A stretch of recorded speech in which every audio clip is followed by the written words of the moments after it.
Hello bachon, let's read the question. The question says if the displacement of a body is proportional to square of time, state whether the body is moving with uniform velocity और uniform acceleration. ठीक है बच्चों, तो इस question के अंदर हमें बताना है कि कोई बॉडी अगर हमारी डिस्प्लेसमेंट उसका टाइम के स्क्वायर के प्रोपोर्शनल है तो उस कंडीशन के अंदर बॉडी का मोशन कैसा होगा, कि उसकी वेलोसिटी यूनिफॉर्म होगी या फिर उसका एक्सेलरेशन यूनिफॉर्म होगा। तो सबसे पहले हम बात कर लेते हैं कि यूनिफॉर्म वेलोसिटी क्या होती है हमारी। ठीक है बच्चों, सबसे पहले हमारा जो हो जाएगा यूनिफॉर्म वेलोसिटी।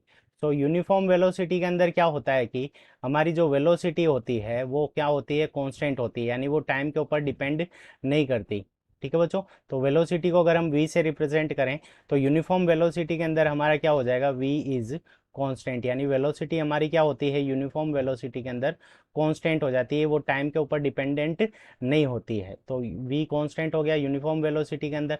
अब बात करते हैं यूनिफॉर्म एक्सिलरेशन क्या होता है हमारा। तो यूनिफॉर्म एक्सिलरेशन के अंदर हमारा क्या हो जाएगा, uniform acceleration. Uniform acceleration.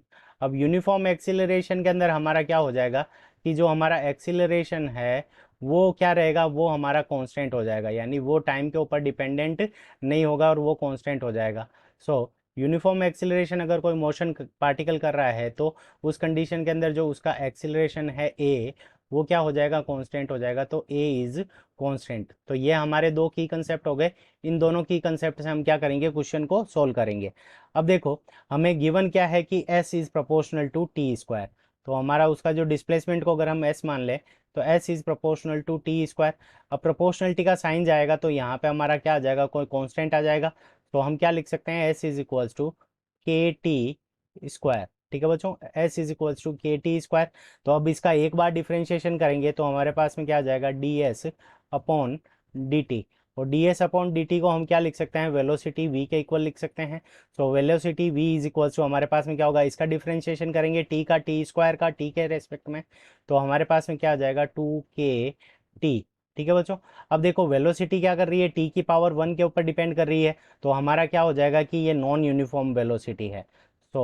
Non uniform non uniform velocity. ठीक है बच्चों, तो यहाँ से हमारे पास में क्या आ गया कि इस पार्टिकल की जो वेलोसिटी है वो क्या है, नॉन यूनिफॉर्म है। नॉन यूनिफॉर्म वेलोसिटी, क्योंकि जो वेलोसिटी वो टाइम पीरियड के ऊपर डिपेंड कर रही है। अब इसका हम डबल डिफ्रेंशिएशन करेंगे सेकेंड टाइम, तो D two S divided by D T square. तो D two S divided by D T square is equals to, तो D two S divided by D T square को हम क्या लिख सकते हैं, एक्सिलरेशन ए लिख सकते हैं। इसका फिर से डिफ्रेंशिएशन करेंगे तो यहाँ से हमारे पास में क्या आ जाएगा, 2k आ गया। 2k आ गया का तो इसका मतलब ये क्या है, कांस्टेंट है। जब ये कांस्टेंट हो जाएगा तो एक्सिलरेशन अगर हमारा कांस्टेंट है तो उसको हम क्या कर सकते हैं, तो इसको हम कह सकते हैं कि यूनिफॉर्म एक्सिलरेशन। हमारा जो पार्टिकल है वो क्या कर रहा है, यूनिफॉर्म एक्सिलरेशन। यूनिफॉर्म एक्सिलरेशन इस क्वेश्चन का क्या हो जाएगा, हमारा करेक्ट आंसर हो जाएगा, क्योंकि एक्सिलरेशन टाइम के ऊपर डिपेंड नहीं कर रहा है। तो यूनिफॉर्म एक्सिलरेशन, तो यूनिफॉर्म एक्सिलरेशन हमारे इस क्वेश्चन का करेक्ट आंसर है। I hope you understood it well. Best of luck, thank you.